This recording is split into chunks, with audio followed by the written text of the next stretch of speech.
Hello everyone, welcome to How to Videos. In this video we will see how can we pin an app using the command palette. So let's dive in to the demonstration. To pin an app using the command palette, open the command palette and search for the app that you want to pin.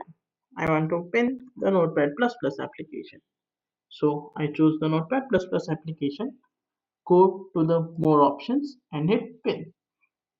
The Notepad++ application has been pinned and hence will appear on the top of this list as well as on the top of this apps list.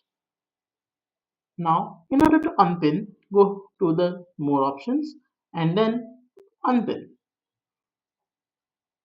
The app has been unpinned and hence does not appear on the top of this list. Hope you find this video helpful. Like, share, and subscribe for more such videos. Thanks for watching.